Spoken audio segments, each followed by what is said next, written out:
Alhamdulillah wa salatu wa salam ala rasulillah. Subhanaka la ilma lana illa ma 'allamtana innaka antal alimul hakim wa la fahma lana illa ma fahamtana innaka antal jawadul karim. La troisième question maintenant dans la voie spirituelle. La troisième question, c'est comment avoir la lumière. Comment avoir la lumière dans son cœur? Il faut pouvoir répondre à cette question. Il faut comprendre le mécanisme de la lumière. Il faut savoir le faire et savoir l'enseigner. Absolument. Il faut, ça c'est, Allah nous pardonne. Hein? Quand j'explique comment on a la lumière, et puis quand je vois que personne ne sait répondre, personne ne sait dire comment on a la lumière, vraiment c'est décevant. C'est décevant parce que cette chose est trop importante. Cette chose est trop importante. Et puis vous entendez ça, et puis vous ne donnez pas d'importance. C'est incroyable. Comment avoir la lumière? Hein? Surtout dans le tabligh, dans la da'wah. Il y a un phénomène que quand on sort dans le tabligh au début, on a une lumière incroyable. Ça change notre vie. Après, ça change notre vie. Ça nous donne l'envie d'adorer, nous éloigne des péchés, on ne veut plus écouter la musique. Ça nous change. Ça nous change de la façon qu'on avait l'habitude de vivre. Et maintenant, on est dans le mouvement islamique. Et puis, quand on ressort, on a encore la lumière, mais moins. Et puis, on sort encore, on a un petit peu de lumière. Et puis après, il n'y en a plus. Après, on attend de faire 40 jours pour aller. Ouais, ça nous a rapporté un peu de lumière. Après, il n'y a plus. Après, tout devient monotone. Après, on attend juste le bayan pour écouter quelques nouvelles histoires qui vont nous donner un peu la motivation. Bon, après, ça y est, on connaît toutes les histoires. Hein? Après, on attend quelqu'un qui vient de loin, qui va nous dire des autres choses. Ah, vraiment, qui va bouger la foi. Bon, après, ça y est, on les connaît tous. Après, il faut qu'on aille au Pakistan. Il faut qu'on entende quelque chose de nouveau. Malheureusement, quand on arrive là-bas, on s'aperçoit que tout ce que les gens disent là-bas, ceux qui sont partis avant toi, ils ont déjà répété. Donc, on est bloqué. On ne trouve plus de lumière. On continue à faire le travail parce qu'on sait qu'il y a la vérité dedans, qu'il y a la lumière dedans, que ça change. Et tous les nouveaux, là, les petits qui viennent, ils sont illuminés, leur vie change. Et nous, on est là, on ne comprend pas. Ouais. Et j'en ai fait du temps dans le tabligh. Mais il n'y a pas quelqu'un qui peut t'expliquer cette lumière-là, pourquoi ça vient comme ça. Et comment on peut la voir? Ça vient. Et des fois, ça ne vient pas. Vous voyez? Et donc, le fait de résoudre ce problème et d'être à nouveau capable d'avoir la lumière à volonté, Allahu Akbar. Ça, c'est complètement autre chose. C'est comme si tu as une carte bleue qui ne s'arrête jamais. Voilà. Chaque fois que tu mets dans le trou, ça te sort l'argent. Aïe, aïe, aïe. Qui veut une carte bleue comme ça? Vous voyez combien c'est motivant? Mais ça, c'est la carte bleue de la foi. Chaque fois que tu vas faire, ça va augmenter ta foi. Bien. Alors, voilà comment. On va se concentrer sur les paroles de base. Subhanallah, walhamdulillah, wa la ilaha illallah, wallahu akbar. On va répéter ça 100 fois en pensant à une seule créature. On va prendre une créature, par exemple mon corps, et je répète Subhanallah, comment Allah a fait ce corps, c'est fantastique. Alhamdulillah qui m'a donné la vie, la santé, la force, l'intelligence, la beauté. Wa la ilaha illallah, ce corps est pour adorer Allah et non pas pour que je l'adore à la place d'Allah, que je cherche mon plaisir, mes envies, ma facilité, mon repos, et jusqu'à laisser l'ordre d'Allah. Prendre ce corps comme Dieu à la place d'Allah. Non, il est là pour adorer Allah. Allahu Akbar, Allah peut donner mieux et plus que ça. Puisqu'Allah dit, si vous remerciez, je vous augmente. Ce corps ne peut rien faire, et rien n'empêcher que par la volonté d'Allah. Je ne dois pas dire, je suis fort, je suis capable de faire ça. Ou je suis intelligent, je peux résoudre ce problème. Ou bien, je suis en bonne santé, je n'ai pas peur du froid. Non, je suis faible et j'ai besoin d'Allah. Et je répète ça 100 fois, en pensant uniquement à mon corps. Subhanallah, comme Allah a donné ça. Alhamdulillah pour ses bienfaits. La ilaha illallah, ce corps est pour adorer Allah et non pas pour laisser Allah et l'adorer.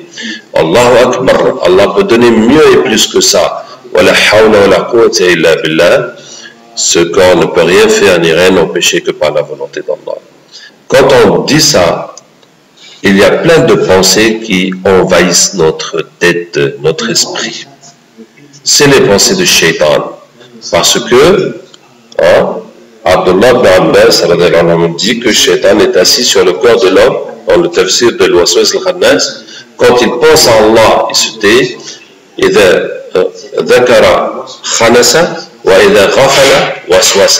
Et quand il oublie Allah, il murmure. Pour ça, le Waswas al-Khannas. Dès que tu penses à Allah, il se tait. Dès que tu oublies Allah, il murmure. Donc nous, dans notre vie, chacun de nous, combien de temps est-ce que tu pensais à Allah et combien de temps est-ce que tu oubliais Allah? Donc on s'aperçoit que à 99% du temps, on oubliait Allah. Et pendant tout ce temps, Shaitan a rempli notre cerveau, nos pensées, de ses idées. Et c'est ça qui fait que dès qu'on essaie d'évoquer Allah, il ramène ses idées. Et vous voyez bien que si tu regardes la télé ou que tu lis un livre ou tu fais autre chose, les idées ne viennent pas dans ta tête. Là, tu es bien concentré sans problème. C'est seulement quand tu essaies d'évoquer Allah que ça vient. C'est là que ça te dérange Shaitan et qu'il intervient pour t'embrouiller. La bonne nouvelle, c'est que ces idées sont en train de sortir, ne sont pas en train de rentrer. Comme une maison où tu commences à balayer et la poussière se soulève. Et donc, il faut continuer jusqu'à ce qu'il n'y ait plus de poussière. Et que maintenant, ta maison est claire. Donc, il y a un mécanisme très précis qu'il faut faire dans le dhikr. Tu fais ton dhikr, tu penses à ton corps, ou à n'importe quelle créature, ou même au Créateur. En tout cas, dès que tu t'aperçois que tu es sorti de ton dhikr, que tu n'es plus avec les paroles que tu dis, que tu penses à autre chose, dès que tu t'en aperçois, tu coupes en même temps, instantanément, tu coupes immédiatement et tu reviens dans les paroles que tu dis. C'est très important et c'est comme ça et c'est pas autrement. Il faut pas essayer de savoir comment j'ai fait pour arriver là-bas, moi j'étais là-bas, puis je suis parti par là, puis je suis parti par là. Tu ne fais que divaguer encore. Tout ça, ça sert à rien. Ou bien essayer de rattraper les paroles que tu as dites où tu t'es pas concentré. Ou bien tu dis c'est important ce truc-là, allez, il faut que je trouve, que je règle ça. Et ça y est, tu es parti volontairement. Non. Donc, tu coupes, tu reviens aux paroles que tu disais. Tout le bienfait dans l'islam, le dhikr, de la prière, du Coran, des doigts, c'est de suivre ce que tu dis, pas de penser à autre chose. Pas être en train d'imaginer. Par exemple, tu pries et tu imagines que tu es devant Allah, que l'ange de la mort est derrière toi, qu'elle le prend sur toi, qu'elle en fait. Le temps de finir de mettre en place tout ce scénario, la Fatiha est déjà partie. Donc, c'est pas comme ça. C'est de se concentrer sur ce que tu dis. Donc, chaque fois que tu t'aperçois que ta pensée est ailleurs, tu coupes, tu reviens, tu coupes, tu reviens. Quand tu mets ça, ça fait une claque à Shaitan. Ça fait une claque. Ça va lui faire une claque. Tu vois? Comme si quelqu'un est en train de manger quelque chose, tu lui arraches, tu lui arraches, tu lui arraches. Donc, quand tu vas faire ça, au bout de quelques minutes, il n'y a plus aucune pensée qui vient dans ta tête. Et là, tu vas évoquer Allah Tabaraka wa Ta'ala d'une façon claire, sans effort, en suivant tout ce que tu dis. Comme quelqu'un qui regarde la télé, il voit un film pendant 1 heure, il n'a pas perdu une parole. Ou quelqu'un qui regarde un match de foot, pendant 1h30, il n'a pas perdu une passe. Hein? Concentré, sans effort, détendu, sans être crispé. Hein? Tellement il est plongé dedans. Peut-être tu lui parles, il n'a même pas entendu ce que tu dis. Hein? Tellement il est plongé dedans. C'est comme ça que tu vas évoquer Allah, concentré sans effort. Vous voyez? C'est trop important. Tu vois, le fait que Shaitan a rempli nos têtes de ces trucs, chaque fois qu'on essaie d'évoquer Allah, il nous ramène ses pensées. C'est comme si on est dans un brouillard. On est dans un brouillard et on n'en sort jamais. Jamais, jamais, jamais, jamais, jamais. À chaque prière, boum, le brouillard vient dans ta tête. Depuis Allahu Akbar jusqu'à Salam Alaikum. Tu n'as rien concentré. Chaque fois que tu fais le dhikr, chaque fois que tu fais le dua, chaque fois, le brouillard est là, est toujours là. Toute ta vie est là. Et chaque jour, le brouillard augmente. Parce que plus tu passes du temps sans penser à Allah, plus Shaitan est rempli encore. Tu vois, tu es toute ta vie en train de te balader avec ce brouillard, qui fait que jamais tu n'arrives à te concentrer. Donc c'est la méthode pour enlever ce brouillard. Ok? Donc, quand tu vas faire le dhikr et tu es concentré sans effort, à partir de là, les bienfaits spirituels du dhikr vont commencer. Ça veut dire qu'avant ça, il n'y a pas de bienfaits spirituels. Allah te donne des hasanat parce que tu bouges ta langue en disant Subhanallah, Alhamdulillah. Hein? Mais qu'est-ce qui va arriver dans ton cœur quand c'est Shaitan qui contrôle ton cerveau? Rien du tout. Rien du tout. Donc, les bienfaits spirituels, maintenant, le premier, c'est la sakina. C'est le calme. C'est quoi la sakina? Tu as des problèmes d'argent, de travail, de papier, de mariage, d'enfants, d'études, de santé. Tu as des soucis. Et maintenant, tu dis, Ya Allah, si tu es content de moi, j'ai plus aucun problème. Et ton cœur s'apaise. Et tout ce que tu as besoin, c'est d'Allah. C'est ça que ton cœur s'apaise. Hein? Et cet apaisement, ça va se continuer dans ta vie.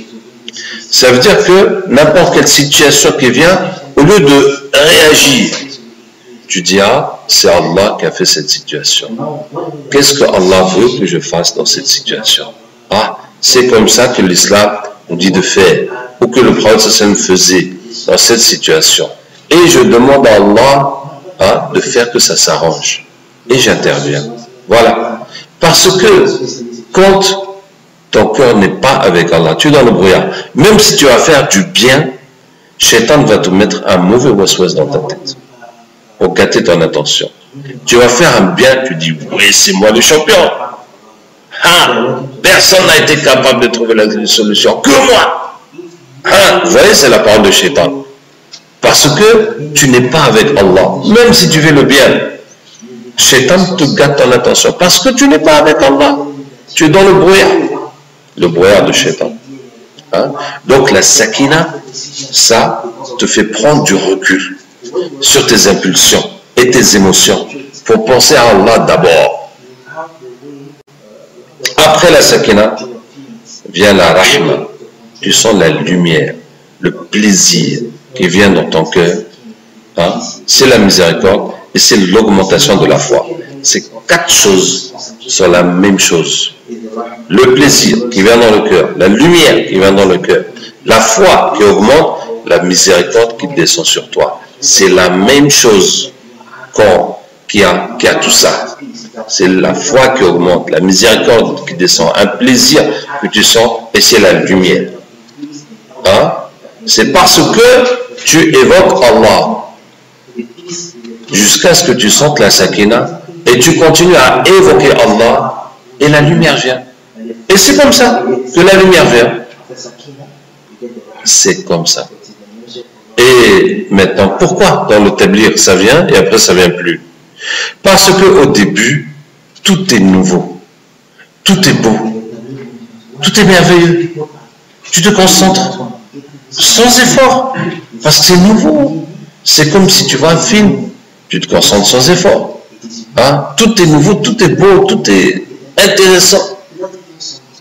Et tu écoutes. Waouh! Toute la journée. Tu entends des belles choses. Donc, tu t'illumines. Et après, on s'assoit et puis on dit encore, le jour dernier, on amène le Coran et les gens qui le pratiquaient dans ce bas monde, il sera devancé par Surat al-Baqarah et al-Imran qui défendent cette personne. Et tu dis, mais je connais ce hadith, mais c'est celui-là qu'on a lu hier et avant-hier aussi. Hein? Dès que tu dis je connais, clac, tu ne profites plus. Dès que tu dis je connais, il n'y a plus de lumière. Parce que tu n'écoutes plus. Tu attends que ça passe, tu attends autre chose. Dès qu'il commence, on amène le jour dernier le Coran, tu dis non, ça je connais. Donc, toi-même, tu bloques. Hein, tu dis non, non, non, ça je connais. J'écoute quoi encore? Mais je connais. Ah. Et donc, chaque fois que tu connais quelque chose, tu n'écoutes plus. Tu n'écoutes plus. Tu attends autre chose que tu ne connais pas. Hein, jusqu'à ce que tu connais tout. Et là, tu ne profites rien. Voilà. C'est comme ça l'histoire de la lumière dans le tablier. Hein. Et la solution, c'est de profiter toujours et à chaque fois des mêmes paroles qu'on entend ou qu'on dit, à commencer par cette parole de base. Subhanallah, alhamdulillah. Tu as entendu Subhanallah, alhamdulillah déjà? Ah, même si tu as entendu des millions de fois, tu vas écouter encore. Et ça va toucher ton cœur encore. Et ça va augmenter ta lumière encore. Voilà. Ce n'est pas les nouvelles paroles qu'il faut chercher. Et il faut chercher à profiter des mêmes paroles. Des paroles les plus basiques. Celles qu'on répète tout le temps. Et n'importe quelle parole. Hein? Et c'est pour ça c'est la base, le B à bas. B à bas, ça veut dire que tu mets B avec A, ça fait bas. Voilà, c'est le tout début, c'est comme ça. Il faut que tu arrives à trouver la lumière avec Subhanallah, alhamdulillah. Après, tu vas apprendre à le faire avec le Coran, avec la prière, avec le dua, avec les hadiths, avec les bayans, avec tout. Mais ça, c'est la base. Vous voyez? Et donc voilà, on a trouvé comment augmenter sa foi à volonté. N'importe quand, n'importe où, tu vas faire du dhikr, tu vas combattre les pensées sataniques, jusqu'à ce qu'il n'y en a plus, tu trouves la sakina, et tu continues un peu seulement, la lumière vient. La lumière vient, la lumière vient. Et plus tu continues, plus ça augmente. Il n'y a même pas de limite. Plus tu continues, plus ça augmente. Et la lumière ne fait qu'augmenter. Ah, maintenant la lumière là, ça va faire quoi dans ta vie? Mais ceux qui ont eu, ils savent comment ça change ta vie. Ça va changer ta vie. Hein? Et la façon que ça va changer ta vie, tu vas devenir quelqu'un d'autre. Tu vas devenir quelqu'un d'autre. Ça veut dire que le bien maintenant, tu le fais sans effort, avec passion, avec envie, avec amour. Hein? Et le mal, ça t'intéresse plus, ça t'intéresse plus, ça t'intéresse plus. Tu vas te transformer. Comme tu t'es transformé la première fois quand tu as fait les 3 jours, hein, tu vas te transformer encore. Et puis tu vas te transformer encore. Et puis tu vas te transformer encore. Et au bout de la 10e fois que tu vas te transformer, tu vas commencer à comprendre la vie des compagnons. Voilà.